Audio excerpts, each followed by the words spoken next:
Justiça Seja Dita, um podcast que cria diálogos entre políticas públicas, poderes e cidadãos. Olá, pessoal. Hoje começa o nosso primeiro episódio do Justiça Seja Dita. Eu, Luciana Lozada, e minhas parceiras de podcast, Priscila e Vanessa, somos apaixonadas por dizer a justiça. Estamos, olá meninas, tudo bom com vocês? Olá, tudo bom, Luciana? Prazer estar aqui contigo e com a Lu e com o nosso nobre convidado de hoje. E na estreia do nosso programa, temos um convidado muito especial, o Eduardo Paes, o prefeito da cidade do Rio de Janeiro, para bater um papo conosco sobre a importância do diálogo entre os poderes quando estamos diante de um conflito que envolve o controle judicial de políticas públicas.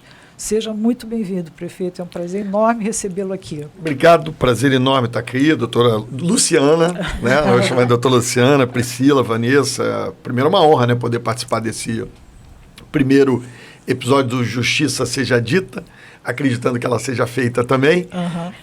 Enfim, e é sempre importante esse debate, essa discussão. Acho que aqueles que nos assistirem também vão elucidando as coisas e aí vai formando juízo na sociedade para que as coisas avancem, né? Prazer estar aqui.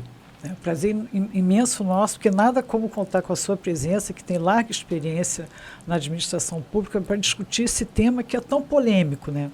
Então, de um lado, só para iniciarmos assim o nosso bate-papo, de um lado, a gente sabe que compete ao Poder Executivo conduzir e implementar as políticas públicas, e ao Judiciário, eventualmente, examinar se houve ou se há alguma violação a um direito fundamental. Então, isso faz com que surjam várias demandas, né, envolvendo a atuação do poder público.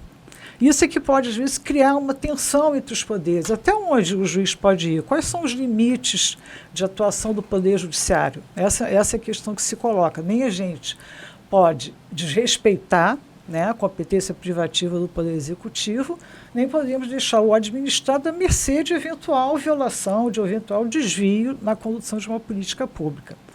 Então, eu indagaria, prefeito, já iniciando aqui, então, o senhor então concorda que o diálogo entre os poderes é fundamental para a execução eficiente de uma política pública? Vamos lá, quer dizer, eu acho que, primeiro eu quero ficar super à vontade aqui para falar.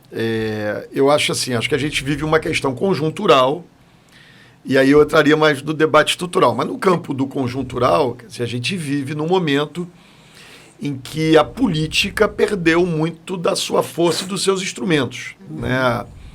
A ação política, a função política é um pouco essa arte de construção de consensos, né? E o problema é que a gente, nos últimos anos do Brasil, isso foi falhando e a própria política passou a se socorrer do Poder Judiciário, na minha opinião, em excesso, né? Você tem os casos mais conhecidos e clássicos, que são as discussões na casa da política, que é o parlamento, né, permanentemente levando questões ao judiciário que deveriam ser resolvidas pela política. Então, você vive nessa conjuntura atual uma pressão excessiva sobre o judiciário para que o judiciário se manifeste sobre temas que não deveria ser de atribuição do judiciário, né, causando incômodo e, às vezes, obviamente, por essa pressão, acaba o judiciário até extrapolando as suas funções. Mas essa é uma questão conjuntural, né, que a gente espera que não perdure e que a política volte a desempenhar seu papel, que é do diálogo, que é da construção de consensos. Enfim, a maioria ganha, a minoria perde, mas a minoria, ao mesmo tempo, é respeitada. É um pouco assim que a gente tem que exercer a atividade política. Agora, só do ponto de vista estrutural, ele é fundamental, né, esse diálogo, né, em qualquer hipótese. Assim, a experiência que eu tive, eu estou aqui chegando na segunda metade do meu 11º ano de prefeito, né, 30 anos de política, de vida pública, de mandatos eletivos, mas óbvio, quando você está no executivo, isso ainda, essa necessidade do diálogo, ela se coloca ainda mais. E eu diria aqui com muita tranquilidade que tem um conjunto de coisas que nós conseguimos fazer na prefeitura, no campo das políticas públicas, no campo de realizações, que se não fosse o diálogo com o judiciário, não seria feito. É óbvio, e isso é muito importante, quer dizer, o judiciário tem essa visão já natural, e é importante que seja assim, de que quando você está falando em nome do governo, né, supostamente você não está defendendo o interesse daquele personagem que está ali comandando, por exemplo, a prefeitura naquele momento. Então, quando eu busco um magistrado para debater um tema de interesse da cidade, né, é óbvio que você tem ali o juiz com o coração mais aberto. E tem que estar mesmo. né? Porque supostamente aquele personagem eleito pelo voto democrático direto, naquele momento ele está representando o interesse público. Óbvio que a gente vai sempre achar que a gente tem o direito, sem dúvida, né? Que vai estar sempre achando que o direito, que o interesse público é o que a gente representa. E aí, óbvio, cabe ao magistrado isso. Mas vou dar um exemplo concreto aqui, né? A gente não teria feito a revitalização da zona portuária, a implosão da perimetral, se não fosse uma ação e um diálogo permanente com o judiciário. A doutora Leila Mariana era presidente do tribunal. Na época, né? E era um tema polêmico. Né? Eu brinco até que na noite anterior da implosão, a minha mãe me ligou perguntando, você enlouqueceu, né, meu filho? Vai explodir um viaduto e tal, pare para pensar, não foi assim que eu te eduquei e tal. E se não fosse ali a capacidade de diálogo da doutora Leila, né? Imagina, era um monte de ação de Ministério Público, de todo tipo de representante da sociedade, e óbvio, o juiz ali recebendo aquilo, Perículo e Mora, fumos boniures, viu que o meu lado bacharel se revela de vez em quando. E aí você tinha liminares concedidas, mas era uma ação de uma complexidade tão grande, tão impactante na cidade, que esse diálogo era fundamental. E posso dizer aqui 1000 casos, nesse mandato, né? A questão, por exemplo, do entendimento com as empresas de ônibus, com as concessionárias de ônibus.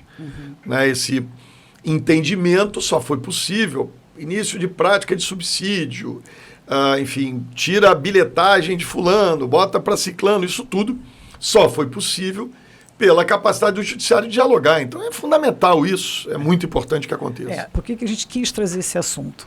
Porque, como você falou, hoje há um excesso de judicialização de demandas, né? Cada vez mais são propostas ações versando sobre temas completamente diferentes, que inicialmente, ou pelo menos antigamente, não seriam submetidos ao judiciário. Então, com o tempo, foi se revisitando o mérito administrativo. Não, peraí, a gente também pode analisar pelos princípios da razoabilidade, proporcionalidade, etc. e tal. Bom, então surgiram essas demandas que eu acho que têm um valor importante, essas ações que discutem a execução de política pública, porque é a forma também do cidadão poder se manifestar ou dizer de um certo inconformismo com a condução de uma determinada política pública. Mas o que a gente não pode perder de eixo é de que o Poder Executivo, a ele compete privativamente a execução de política pública.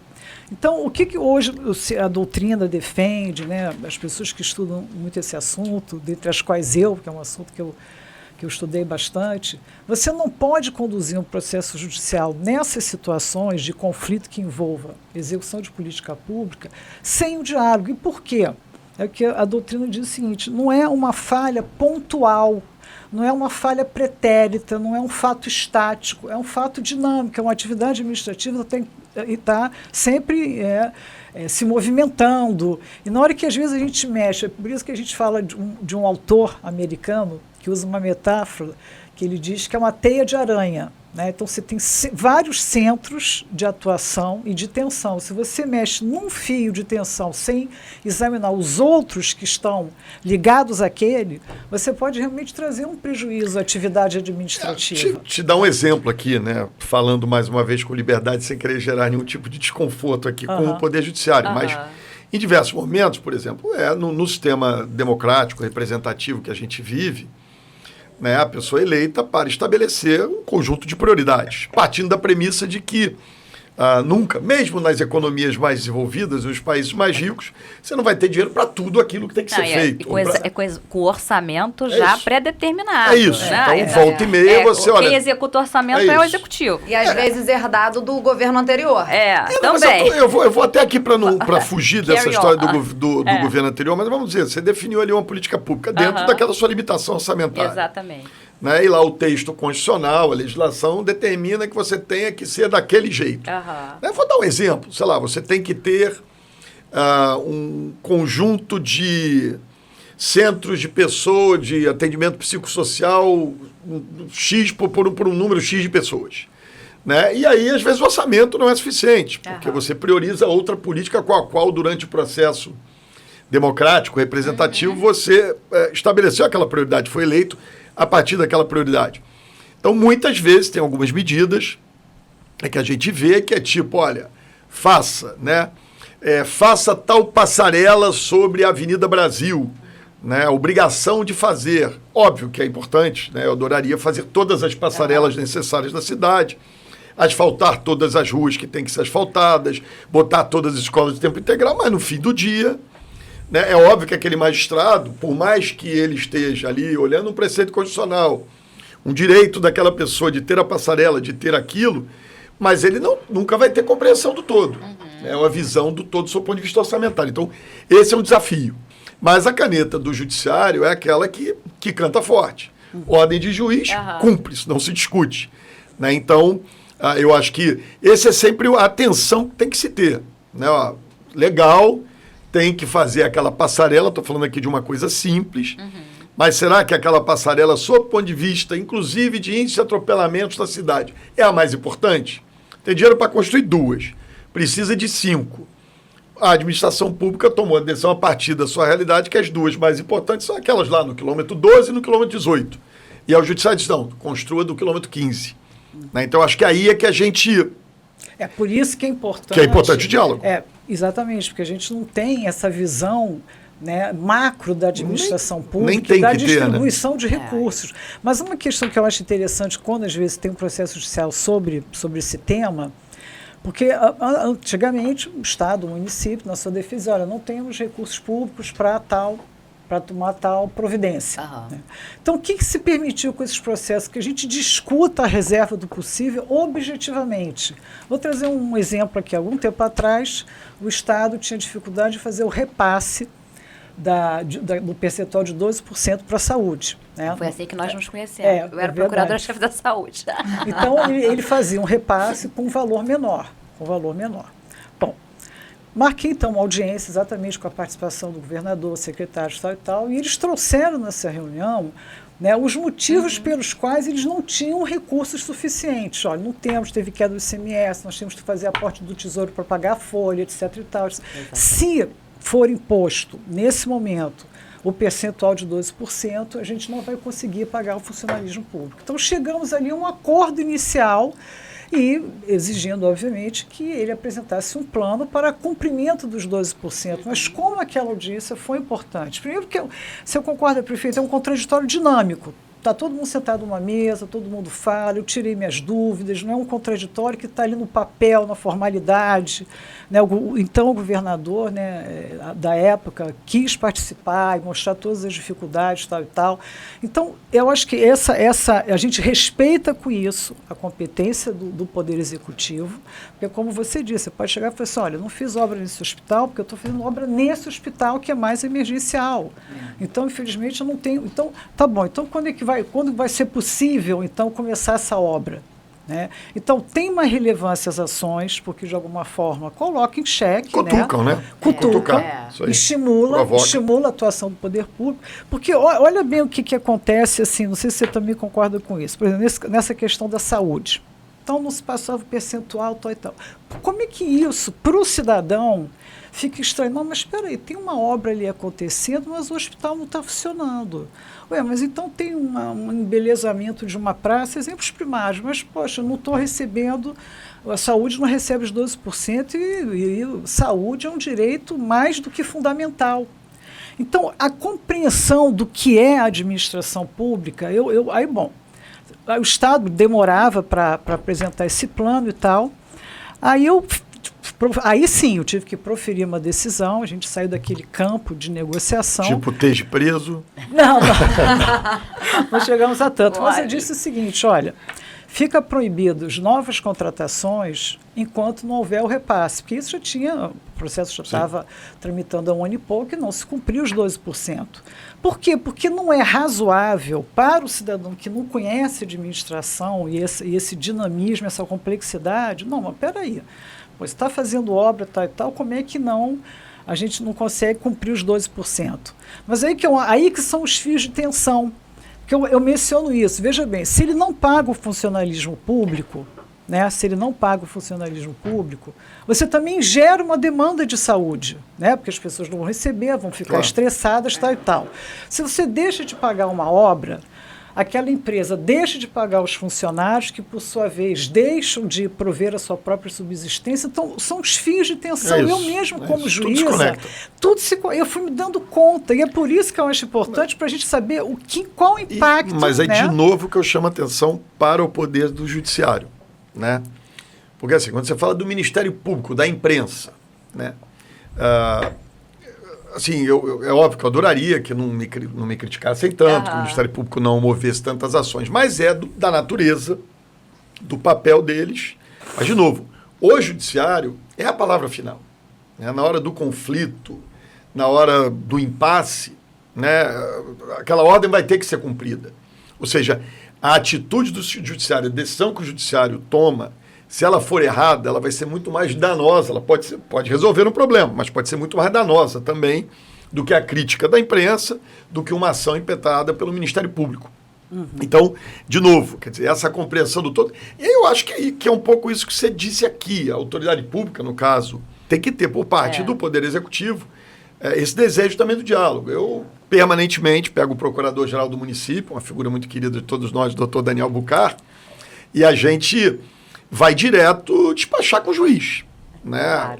Claro, tem casos que você vai falar com o presidente do tribunal, você está pedindo lá para suspender uma decisão, enfim, tem ali a competência para tal, mas na média a gente sempre busca o diálogo com o juiz, com o desembargador, buscando ali encontrar a solução. Tem um caso agora, recente, né? Porque eu acho que exemplificar traz para quem está nos vendo, ouvindo, traz mais concretude. Né? Sim. Nós estamos querendo fazer ali um parque na Gama Filho. Né? E o caso foi parar na vara empresarial, dada a circunstância lá do grupo controlador da Gama Filho. E a gente ali, ao contrário da cultura da vara de fazenda pública, a gente não conseguia desapropriar. Demorava um pouco mais, porque o interventor, não sei como é que chama, o administrador judicial, entendia que os valores estavam muito baixos. Eu falei, excelência, me emita na posse, me permita executar, melhorar o local, porque está um horror. Já fui professora da Gama Filho. Porque senão tem um tempo da política que, se o senhor não fizer isso, eu vou pegar esse recurso que eu estava planejando fazer e vou fazer outra coisa. Claro. O administrador judicial e a Gama Filho vão continuar sem receber, sem conseguir vender aquilo. Agora, se Vossa Excelência, ali na frente, através do seu perito, disser, não, de fato o valor estava baixo, né, e aí é o tempo da justiça, né, não é o tempo do executivo, ou o tempo da política, que é um tempo importante. Se amanhã, daqui a 1 ano, daqui a 2 anos, perícia terminada, contestou tal, o valor é esse, o município vai ter que cumprir. Mas a gente não pode impedir o processo, né, ou que aquilo aconteça, aquela melhoria aconteça, que na minha opinião também significa melhoria para aquela massa falida. Né? Então, assim, e a gente conseguiu a decisão ali do juiz da vara de fazenda, que até acho que virou desembargador agora da vara de empresarial. Né? Conseguiu, permitiu aquilo, então a coisa anda. Então, esse olhar do judiciário para a realidade não deve ser função fácil. Não, né? Porque são assim, temas muito diferentes. Para mim é mais fácil. É um pouco aquela história, você na política pode ter lado, eu não tenho a obrigação da imparcialidade. Quem tem que ter essa imparcialidade, quem tem que olhar o todo, é o judiciário. Portanto, eu sempre entendi que esse diálogo, que esse debate, que trazer e apresentar os problemas, era algo fundamental para adequada prestação judicional, senão ela não acontece. Não, inclusive, a lei da ação civil pública, há um projeto de lei para mudança da lei em vigor, ela já prevê, em um dos artigos, quer dizer, então vai ganhar uma normatização de que esses processos têm que ser conduzidos através desse diálogo, através de audiências. É um modelo procedimental que se adapta ao direito material litigado, que é o quê? Execução de uma política pública, uma falha estrutural, não é uma falha pontual. Por isso é importante para o próprio juiz, né, conduzir dessa forma, porque para evitar, uma das críticas que às vezes acontece é a separação dos poderes. Agora, recentemente, o STF publicou uma tese dizendo, olha, não há violação quando se está diante de uma deficiência ou de uma inércia do poder estatal que viola um direito fundamental. Mas é interessante ouvir a administração exatamente porque o administrador com o prefeito. Ele veio, né, chegou mais recentemente, havia uma administração anterior. Claro. Então, como é que você faz essa transição? Porque uma coisa que a gente também percebe, prefeito, às vezes, é a descontinuidade da prestação de um serviço público. Então, vem um novo administrador... Não, e que significa muitas vezes um prejuízo. Significa um prejuízo. Não, por exemplo, nós estamos fazendo um acordo... O sujeito parar uma obra, fazer essa descontinuidade... Né, para depois retomar, o custo dela vai para a lua. Pois é. Né, você não desmobiliza, o contrato não se interrompe. enfim, os reajustes vêm, o material que ali está se degrada, né, porque a obra não foi concluída ainda, então não há dúvida. Né? Você imagina a Prefeitura do Rio, sei lá, 120 mil pessoas trabalhando. Né? Você não participa de todos os processos decisórios. Né? E permanentemente, de licitação, permanentemente o prefeito era envolvido, né? Probidade. Né? Aí você fica ali, o processo, né? E, de novo, o Ministério Público já faz muito isso, né? Mas aí é mais aceitável. Mas muitas vezes aquele gestor político, e é isso que a gente aquele gestor político fica ali num permanente constrangimento. O que a gente não pode, e aí isso é importante, o cuidado que eu acho que a gente tem que ter no Brasil, e eu percebo isso muito hoje nessa volta, é atrasar o processo de tomada de decisão. Você tem um monte de gente da burocracia temerosa, né? E os próprios atores políticos. Né? Assim, eu vou lhe dizer aqui também, dar um exemplo de uma coisa que eu já dei aqui como uma solução. A própria maneira como nós conduzimos, um dos maiores problemas que eu enfrentei na minha volta, ainda enfrento, foi a questão dos transportes. Você tinha 6 mil ônibus, passamos para 3 mil, eu deixei 400 BRT, tinham 120, destruíram o sistema. E eram coisas que, aquela história, o tempo urge. Né? O sujeito que está todo dia pegando aquele transporte, é 1 ano, 2 anos da vida dele. Que é a solução rápida. Que é a solução rápida, tem o direito de. Mas aí o administrador público fica num temor tão grande que, por exemplo, eu dizia para o doutor Bucar, olha, essa solução aqui do transporte eu só faço com o juiz assinando e com o Ministério Público junto, porque amanhã, né, passaram-se os anos. Todo mundo esquece dos fatos. Porque, exatamente, o tempo é diferente. Por que você tomou essa decisão desse jeito e não daquele? Né? Então, isso a gente precisa cuidar no Brasil para que a máquina pública não seja uma máquina medrosa, né? Para que os gestores políticos que têm a obrigação da entrega sejam medrosos também. Então, isso é um desafio permanente. Agora, é óbvio, equilíbrio de poderes, racionalidade, maturidade. Trazer um caso concreto do doutor Daniel aqui, que está nos assistindo, vai se lembrar dele. É bem interessante o que o prefeito colocou agora, porque ele trouxe a lembrança desse caso concreto. Então, era um caso que envolvia município e Petrobras. Petrobras, então, tinha assinado um termo de permissão de uso com o Estado para a utilização de 5 áreas. Houve uma briga, um litígio, né, entre município e Estado, em que se discutia a titularidade dominial. Bom, passados alguns anos, se disse então que o município era o titular dessas áreas. O município então notifica a Petrobras e diz, olha, vocês têm que sair tal e tal, porque eu vou fazer um novo certame. Petrobras, então, ingressa com uma demanda. Estou imaginando que você pôs de gasolina, né? Pôs de gasolina. Distribuidor. Né? Não, mas e com bons argumentos para permanecer. Olha, eu, por exemplo, acho que a gente tinha toda a razão nessa história. Não sei nem o que é, mas já estou dizendo que a gente tinha direito. Mas olha como é que foi o final. Olha como é que foi um final interessante. Bom, então a Petrobras ingressa com a ação, olha, doutora, a gente não tem permissão de uso e tal e tal. O Estado que se apresentava como titular, eu já veio pagando, investindo na área, tal e tal. O município, por sua vez, argumentava, não, mas nós agora somos os titulares e temos receio de, eventualmente, não fazer um novo certame, porque pode-se entender que houve alguma preterição, alguma preferência, enfim. Então, chamei as partes e chamei os órgãos de controle para participar das audiências. Então, veio um conselheiro do Tribunal de Contas do município, um membro do Ministério Público da Improbidade. Então, nós nos reunindo agora, nessas audiências... como a gente tem que responder um monte de gente, né? Ministério Público, imprensa, Tribunal de Contas, Judiciário, cidadão. Mas olha como esse diálogo permitiu que chegasse a um acordo, não é, doutor Daniel? Se permitiu que chegasse a um acordo com a participação dos órgãos de controle. Um conselheiro levou para o plenário do TCM. Todos nós entendemos que era possível o município se subrogar naquele termo de permissão de uso, então trouxe segurança ao negócio jurídico, trouxe segurança ao gestor. E aquela empresa que estava lá, que de boa fé entrou no negócio? Às vezes claro, no calor dos acontecimentos, são mil obrigações durante o dia, mas você não ter isso consolidado. Sim.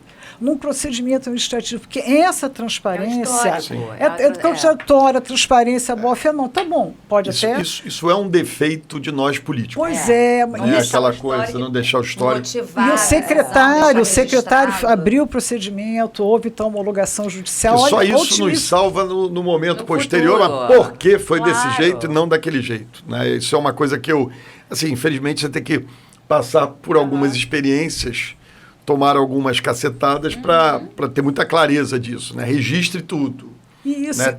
Eu acho assim que a transparência demonstra boa-fé. Tá bom, talvez devesse ter se tomado uma outra direção, mas tem aqui, naquele momento, aqueles argumentos, aquelas circunstâncias quando fáticas. Você tem transparência no caminho, né? Quando se mostra com a transparência, você pode corrigir o curso do navio, né? Por exemplo, até a questão do dolo, até a questão do dolo, que é um pouco essa coisa da improbidade. Você diz, olha, tudo bem, eu sou humano, eu erro, não acerto tudo na prefeitura, não são todas as decisões que eu tomo diariamente que são decisões adequadas. Você tem lá os sistemas de controle que te fazem, né, respeitar a lei, tá ali dentro da Procuradoria, Controladoria, Tribunal de Contas, mas às vezes você erra. Decisão, do ponto de vista de mérito do que você decidiu, pode estar equivocado, mas isso não significa dolo. Isso só o processo administrativo vai mostrar isso. Decisão judicial de primeiro grau pode ser reformada, pode ser anulada, mas existe aqui, é uma fundamentação, não. Ele entendeu desse jeito, não era a melhor solução, mas eu acho que ter os grandes temas da administração pública estarem consolidados num procedimento administrativo, eu acho que é interessante para trazer segurança ao gestor. E continuidade do por exemplo, público. naquela questão do repasse, quando a gente fez a audiência, que o secretário de Fazenda foi lá e expôs toda a situação financeira do Estado. Aquilo ali é uma explicação importante, mas não, peraí, eles não estão cumprindo, não porque eles estejam sendo irresponsáveis. Malvados, querem matar o povo sem saúde. Exatamente, estão sendo inertes, não há condições. Então isso evita, né, conclusões precipitadas, evita uma interpretação de que foi mal conduzido, porque infelizmente, né, prefeito, a gente assistiu o estado de coisas que aconteceu aqui no estado do Rio de Janeiro. Na época também nós tínhamos em 2019 7 bi em restos a pagar só na área da saúde, 30 bi em restos a pagar no estado, que foi quando eu conheci a doutora Priscila também. Então, assim, nós assumimos um passivo que aí tinha que pagar o repasse dos 12%, onde também é questionável naquela lei complementar 144, o que é saúde, né? Porque saneamento básico não é saúde. Sim. Né? Na lei não conta como saúde. Então, além disso, nós tínhamos esses restos a pagar enorme, que eram de fornecedores que sabe lá se os fornecedores realmente tinham cumprido todos. Assim. Aí desculpa, prefeito, mas só fazendo um gancho nisso que a doutora Luciana falou. Existe para o senhor um mínimo existencial, apesar das vinculações que acontecem nos orçamentários, as vinculações que são impostas ao administrador, o senhor entende que existe um mínimo existencial, que é ali um núcleo duro, que não pode ser, o administrador público tem que manter?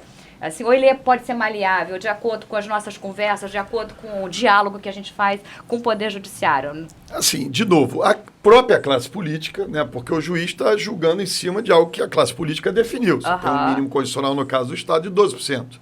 No caso do município é 15%. É 15%, né? Eu, na prática, hoje boto 25%. Né? Então, eu boto bem mais do que o mínimo constitucional. A gente bota exatamente igual a educação no caso da Prefeitura do Rio.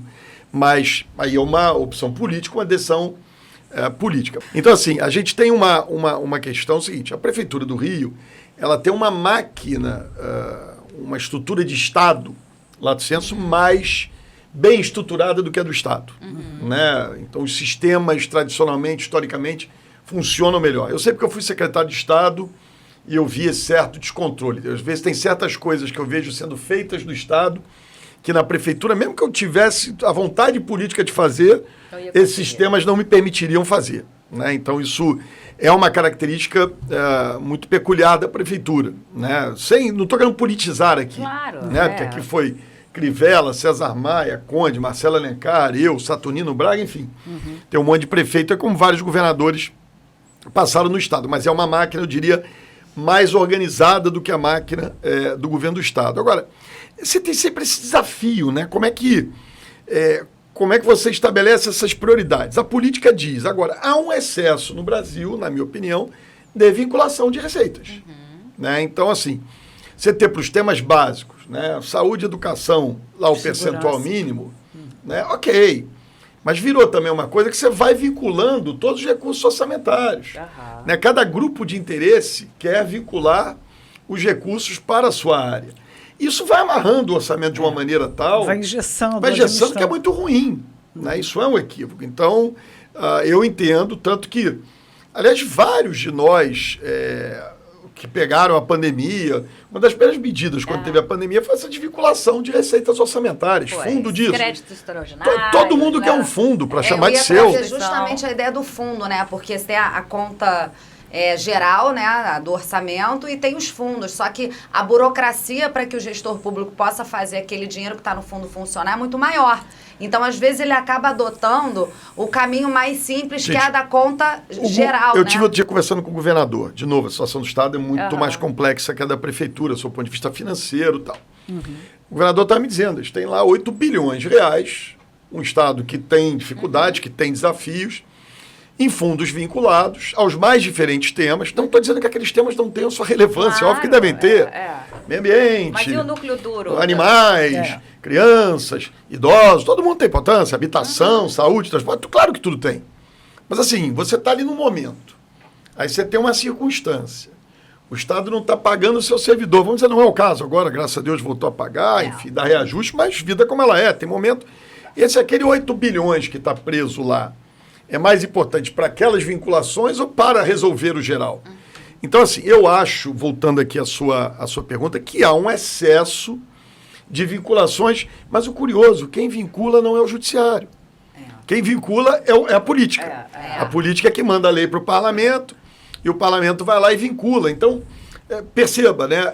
É um pouco... Um vincula e o outro vai executar. Porque aí eu sempre digo isso, né? Que a gente reclama, a gente adora reclamar do judiciário, mas você está ali praticando a lei que a gente vota, que a política decide. Provocou o judiciário, né? É isso. Não vai falar sozinho. Não é isso, não é, né? Não está ali, não vai sair tomando atitude.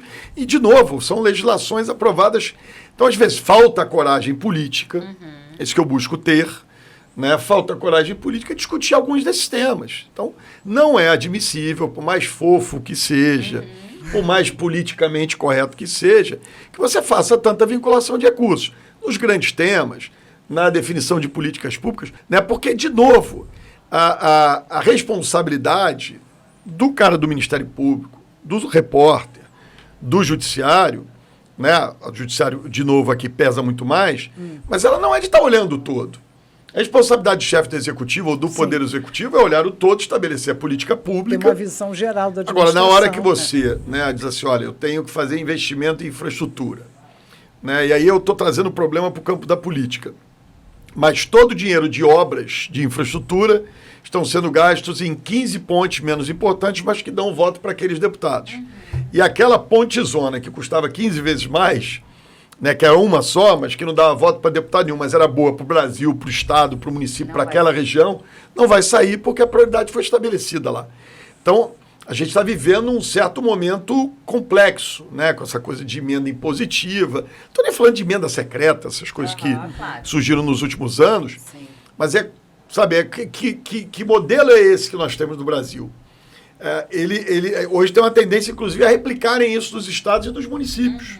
Não, e concorda que acaba que tudo vem desembocando no judiciário. Sim, claro. Aí as pessoas, e é o que a Priscila comentou agora, né? Chama o juiz. E a gente age. O institucional ficou inviável, né? Acho que o Poder Judiciário acaba sendo provocado porque se o Executivo e o Legislativo não conseguem chegar num termo... Se a política não consegue conversar, isso é o que eu estou dizendo. A debilidade da política hoje, né? E aqui está falando uma pessoa que está há 30 anos nessa história, né? Quer dizer, a incapacidade da construção de consensos é, em minha opinião, a verdadeira razão que leva aquele poder, que é o poder que, na hora que assina, o bicho pega. De novo, a imprensa cobra, o Ministério Público interpõe ação, tenta ataque, te esculhamba, gera constrangimento, tudo isso tem seu papel. Mas, no final do dia, quem decide é o judiciário. Então, a nossa debilidade, a debilidade da política, está muitas vezes colocando em excesso, e a gente aqui deu vários exemplos, né, em momentos que não precisava, a responsabilidade no colo do judiciário. Então, estou aqui depois de ter feito uma pressãozinha, tentando entender um pouco lá do judiciário. Mas cada vez mais, prefeito, tem uma doutrina muito importante, né, uma doutrina processual sustentando isso, né, de que esse processo, um processo estrutural, tem que ser encaminhado através de diálogo, execução negociada das políticas públicas. Então, isso cada vez mais está ganhando força. Tanto que, como eu falei... E a gente está vendo isso na prática, tá? Assim, o lado bom dessa história aqui, Eu repito, eu acho que, sei lá, 70% dos problemas não precisavam chegar lá no judiciário, porque a política tinha obrigação de resolver. Dada a debilidade, chega lá. Então, assim, a minha experiência já tinha sido muito positiva nos meus 2 primeiros mandatos, agora mais ainda, nós temos sido permanentemente provocados para o diálogo, era uma coisa que eu já tinha atitude, mas nós temos sido permanentemente provocados. Sei lá, quantas vezes o presidente Henrique, né, do TJ, falava, prefeito, por que você não vai ali, tem um negócio de arbitragem que chama, né? Mediação, tem lá uma mediação judicial. E no final do dia isso dá também para o gestor público, político, a gente que está aí exposto, dá também um conforto. Mas o juiz assinou, gente. É o juiz que determinou. Então, verdade. Também um pouco também busca um pouco essa chancela judicial, né? A chancela judicial, né? De vez em quando as pessoas falam, não, então vou ao judiciário, né? E a vontade que dá de responder justamente isso. Vá, porque com uma decisão judicial eu fico mais tranquilo de tomar o ato, que não vai ter questionamento. Estava cumprindo uma decisão judicial. Mas olha, um caso que eu acho interessante, prefeito, mencionar aqui, é um caso que envolvia uma situação de área de risco. Então, o Ministério Público ingressou com uma demanda e pediu um reassentamento dessas pessoas. Um colega, né, proferiu uma sentença e tal, determinando então o reassentamento. O processo foi ao tribunal, o tribunal então decidiu, não, olha, a gente tem que ter uma perícia para ver se é possível haver a mitigação do risco, né? Porque existe o princípio da não remoção dos moradores, né, que regula aí os reassentamentos. Bom, aí tá bom, o processo então volta, aí a preocupação do juiz. Bom, quem vai realmente determinar se tem risco ou não? Aí eu marquei uma inspeção judicial, foi o pessoal da Fundação Gil Rio, vários órgãos, né, Ministério Público, Procuradora do Estado, tal e tal.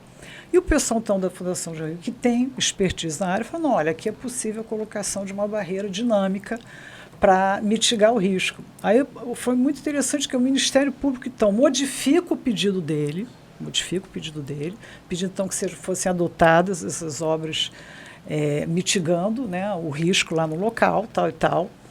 Obviamente que nessa situação já tinha que proferir sentença, porque eu já tinha tramitado, mas aí eu comecei uma execução na execução, porque eu proferi uma tutela de urgência para fazer a obra, né?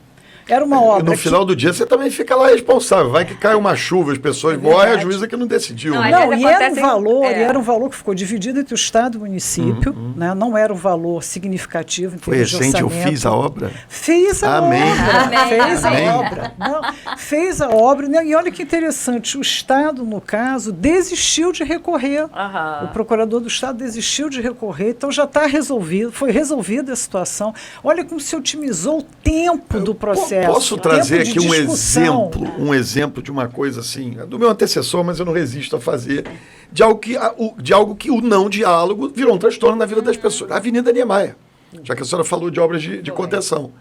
Né, eu me lembro, eu estava fora, mas eu me lembro uma juíza determinou lá, olha, vai fechar. É óbvio, sei lá, o risco geológico existe, vai cair, vai morrer gente. Né, a juíza lá determinou. Eu me lembro que a reação do Crivella, ao invés do diálogo, de levar a Gel Rio, como milhões de vezes eu faço, para dizer, olha, não, esse risco aqui tem, mas a gente tem como equilibrar, se chover demais a gente fecha, tal. Não, acho que ele agrediu a juíza. Foi no embate. Né? Foi pro embate.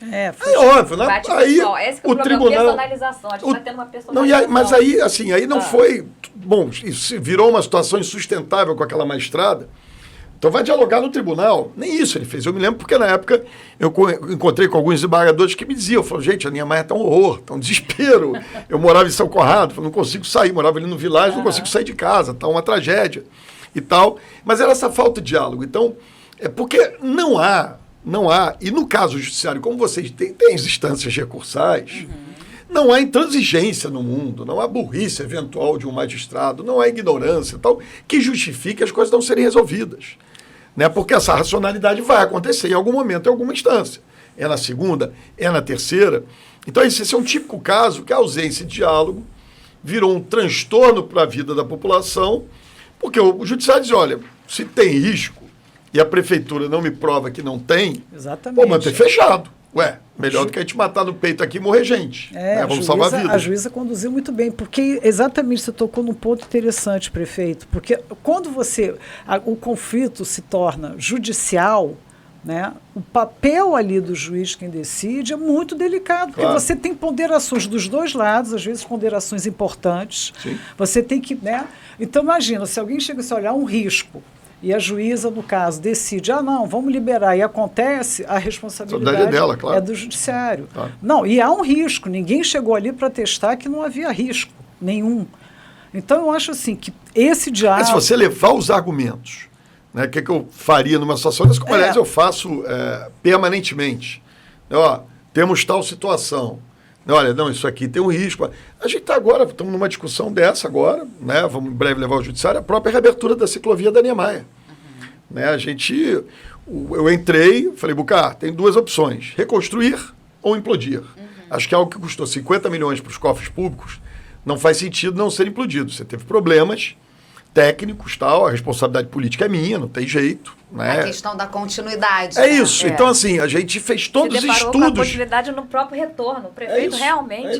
Não, mas aí, foi inacreditável, aí foi o que a Procuradoria do município colocou para mim, né? E a gente buscou seguir ao longo, até retomar a obra, já retomou, né? Reconstruir ali o trecho que tinha desabado.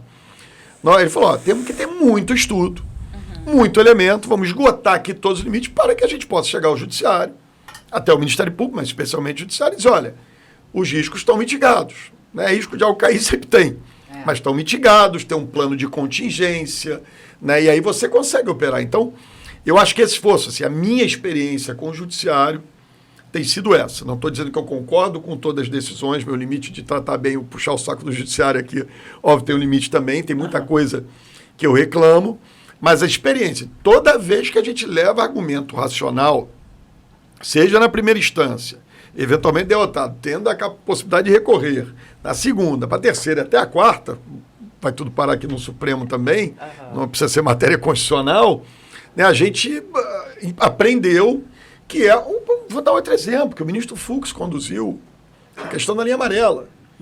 Né? Na minha opinião, a linha amarela, na verdade, essa briga já tinha iniciado no meu governo, a tarifa estava muito alta, um absurdo mesmo, né? O taxa de retorno do privado absurda, mas a maneira como o prefeito Crivella conduziu para fazer a cena política, né, e a intransigência no diálogo com o judiciário, gerou ali um impasse. Se não o ministro Fux entrar ali e ajeitava com a tarifa na lua ou tinha colocado o privado para fora. Estamos até chegando numa fase final ali, o Supremo está decidindo, acho que vamos vencer a história, mas respeitando o negócio jurídico, né, o privado, não gerando insegurança. O privado é óbvio, eu também adoraria sair igual um doido dando marretada em pedágio. E se eu pudesse rasgar todas as guias de IPTU para todo mundo ficar feliz comigo, eu rasgava, óbvio. Né? Isenção de IPTU para todo mundo. Tarifa zero de ônibus. Né? Enfim, Copa Dora ou Copa Star para todo mundo poder cuidar da cidade. É óbvio, nenhum de nós é torturador, a gente não quer que o povo sofra. Mas olha uma questão que é interessante, prefeito, como você falou, das instâncias superiores, quando o juiz faz esse diálogo numa ação que envolve... Evita o recurso. Não, porque você traça metas com a administração. Há um doutrinador que fala que são decisões, salvo engano, Sérgio Cruz Arias, são decisões em cascata. Tá bom, então tá. Você vai começar a poder fazer a obra? Quando vai poder fazer? Então, em que dia que vai começar a licitação? Mas, Luciano, então, o que eu quis dizer foi justamente isso. Quer dizer, eu estou aqui fazendo uma defesa do judiciário como o poder, mas... Né? Não, mas o que eu estou dizendo é o seguinte, é muito fácil. Porque, assim, a última instância na prefeitura, no final do dia, sou eu, não é isso? Sou o prefeito. A última instância no Ministério Público, no caso do Ministério Público, então é o próprio promotor lá, né? Ele termina nele mesmo. Então. No Judiciário, não. Quer dizer, você argumentar no Judiciário que você não conseguiu construir um consenso é porque o problema não deve estar no Judiciário, deve estar contigo. Porque você, mesmo, vamos dizer que mesmo numa primeira instância, você não conseguiu o consenso, que é uma coisa que a gente consegue muito, você tem mais outras instâncias para recorrer. Então, estou dizendo o seguinte, é fundamental... E é possível construir política pública. De novo, não estou aqui querendo dizer que é sempre perfeito, que eu estou sempre feliz com as decisões. Até, às vezes, percorrendo todas as instâncias. Mas os caminhos a serem percorridos são muito mais amplos. Para o gestor, e havendo essa vontade do judiciário, que eu percebo muito mais intensa hoje, né? De novo, estou dizendo aqui de uma coisa de linha amarela no Supremo Tribunal Federal. O ministro Fux, né, parando o seu tempo lá na Corte Constitucional, para ficar discutindo o valor de pedágio. Né? Então, tem muitas instâncias. Não há desculpa para o agente do executivo, o agente político do executivo, não construir essas soluções. Né? Porque no judiciário elas estão muito abertas, inclusive com grau recursal. E trazer justificativas para um eventual descumprimento. Né? Então, há uma ação lá pontual, exigindo, por exemplo, a obra de um determinado hospital. Olha, nós não fizemos por essas razões. Eu ia até mencionar isso, dando um passo atrás, falando de diálogo também, mas do diálogo prévio, né? Antes de chegar no judiciário, pavimentar um caminho institucional, assim. Eu vejo que o prefeito tem, assim, a prefeitura tem um Instagram super acessível, né? Um Instagram, acho que mais divertido do Brasil, eu diria. A gente dá risada, né? Quando chega o inverno... Isso porque o meu estagiário, eles não me deixam falar, o procurador-geral não deixa eu falar tudo que eu penso. Tudo, né? Porque chegou o inverno, já teve o pessoal tem o trauma de Maricá e aí não deixa eu falar todas as coisas. Não, mas eu particularmente adorei o meme do inverno, que o carioca já fica nervoso no inverno, e vejo que o prefeito, na época até da Niemeyer, eu me recordo que você ia muito pra mídia também falava no Instagram, esse diálogo com o cidadão e até com os próprios outros, né, as outras instituições, diálogo com o Ministério Público, com o próprio Tribunal de Contas. Você acredita que esse diálogo prévio e assim, as redes sociais ajudam, atrapalham, quando chega no judiciário, ou mesmo a evitar que um problema chegue no judiciário? Assim, ajudar ou atrapalhar é difícil. Eu acho que elas mudaram muito essa dinâmica. Sim. Você tem uma coisa que o bolsonarismo fala muito, e eles têm razão, quer dizer, você tirou o monopólio da verdade de determinados grupos. Né? Antigamente, nós nos pautávamos a todos aqui, a própria decisão do juiz era a partir de uma informação vinda dos meios da grande mídia, vamos chamar assim. Né? Se saísse no Globo, no Jornal do Brasil, no Dia, era uma verdade. Você não tinha acesso a outra informação. Então, hoje o magistrado, ele... peraí, deixa eu ver esse Instagram aqui da prefeitura, do prefeito e do opositor do prefeito, ajuda na formação, né, do juízo. Né? Eu não tenho a menor dúvida disso. Então, se mudou essa dinâmica. Eu acho que é uma obrigação do gestor político. O nosso papel é esse. Né? O nosso papel é sofrer esse tipo de pressão e abrir esse diálogo. E tem uma coisa interessante das redes sociais, do mundo que a gente vive hoje, porque nenhum de nós, figuras públicas ou com uma função pública, claro que o político é mais, mas de certa maneira que todos somos, né, a gente pode mais inventar o personagem. Né? Vamos dizer que amanhã o meu personagem que eu quisesse criar fosse de um homem. Coisa sempre. É isso. Constância, vamos dizer que eu fizesse um tipo de cara formal. Né? Que falasse com a voz. Basta uma cena no celular. Né? No dia seguinte eu vou tomar um chopp em algum lugar, alguém vai ver que esculhambou. Esse cara é uma farsa. E alguém vai filmar, né? Assim, a coisa das redes sociais, eu não quero aqui citar o nome de um político que se ferrou com isso aqui no Brasil, que as pessoas imaginavam, não estou falando de corrupção, não, mas imaginavam ser formal, o sujeito falava todo impostado, e não sei das quantas. A primeira gravação que pegaram do cara, o sujeito é outra pessoa. Então, assim, eu vou aqui de novo citar o episódio mais clássico da minha vida, a história de Maricá. Beleza, ficou ali e tal, não sei o quê, mas todo mundo sabe como eu sou. Eu não sou uma pessoa muito formal. Né? Às vezes eu tenho até que buscar ser mais formal. Né? Mas porque você não consegue vender esse personagem mais. Né? Porque você vai ser desvendado, a máscara vai cair na esquina. Não tem jeito. A não ser que você, sei lá, você não vai viver. Viva um ator o dia inteiro. Eu acho que ninguém consegue. Então, as redes sociais têm... E a espontaneidade também dá credibilidade. Sim. Isso ajuda a chegar num bom diálogo, inclusive no judiciário. Mas é uma coisa, você tem choque de gerações aí, verdade, de compreensão do papel do homem público. Claro que todos nós, né, temos que guardar uma certa reserva da institucionalidade. Podemos cometer excessos, né? Nem para um lado nem para o outro. Eu acho que no final do dia, né, assim, nós todos... Acho que a gente aprende isso muito na faculdade de Direito, né? Está aqui um bacharel falando, sem carteirinha da ordem. Mas eu acho que é um pouco isso. Você tem as normas, né, que nos regem, que nos conduzem, mas no final precisa de uma boa dose de bom senso, né, para tudo. Ponderação. É isso. E assim, acho que muitas vezes as pessoas têm uma dificuldade de entender, né, certas instituições civilizatórias criadas pela democracia ocidental ou pelo Ocidente. Né? Até na hora de punir, a pessoa não entende, mas como é que o juiz não mandou prender, torturar o sujeito? Tá na cara que ele fez. Né? E não, mas a gente Né? As instituições existem, o direito ao contraditório, a ampla defesa, a presunção da inocência, porque lá atrás fizeram muita maldade com gente que não merecia ter sofrido maldade. Teve um caso agora, essa moça da torcida do Palmeiras do Corinthians, que foi assassinada, né? Parece que cismaram que era um sujeito, lá prenderam o cara. E aí, com 2 dias, o próprio Ministério Público disse, essa apuração não está adequada, né? Então, assim, essa construção do bom senso, do direito ao contraditório, da ampla defesa, é ela que vai fazer com que a gente avance como civilização, como sociedade. A minha posição é muito mais confortável que a de um magistrado, né? Porque eu posso e devo assumir um lado, né? Posso mudar de lado, posso voltar para aquele lado de novo, da minha atividade. Não, e é interessante assim que os outros poderes, eles podem se socorrer do judiciário. Sim, claro. Né? O processo judicial é o último lugar para se resolver um conflito. Né? O próprio município pode buscar o judiciário, o próprio Estado, o Poder Legislativo. O cidadão. Então traz uma responsabilidade. Eu, nos próximos dias, eu estou indo a uma né? audiência, não vou dizer com quem, mas para que essas 2 procuradoras do Estado aqui percam uma ação que o Procuradoria do Município, já vou buscar qual muito mais competente, já vou fazer vença lá, enfim, uma disputa que a gente tem. Dias, e vai resolver só no judiciário. Não tem jeito. Não, no amor, no diálogo, é aquela assim, já se tentou o diálogo político, já se tentou o consenso. Não dá, é aquele caso que não dá mesmo, é grana para cá ou grana para lá. Aí não vai, é mais difícil você ter no amor. Então vamos para a disputa do direito e que o magistrado tem que tomar uma decisão, né? Isso faz parte, enfim.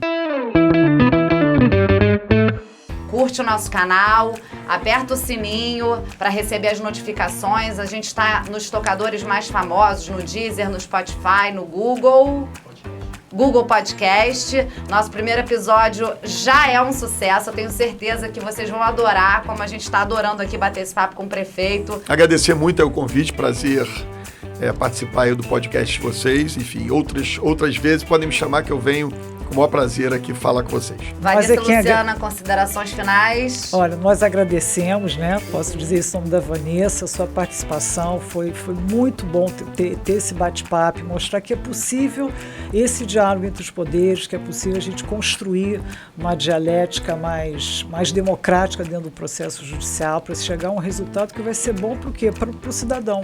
Com exemplos práticos, né, de diálogos que já estão acontecendo. E isso já vem acontecendo. Não, temos um monte de exemplo bom aqui. Para que a justiça seja dita, é necessário diálogo. Para que a justiça seja dita, feita, tem que conversar muito, dialogar muito, isso aí. entender muito, compreender muito o que está em jogo ali. É verdade. Super obrigado. Muito prazer obrigada. Muito obrigada. Obrigada, obrigada até a próxima. Tchau. Justiça Seja Dita. Um podcast que cria diálogos entre políticas públicas, poderes e cidadãos.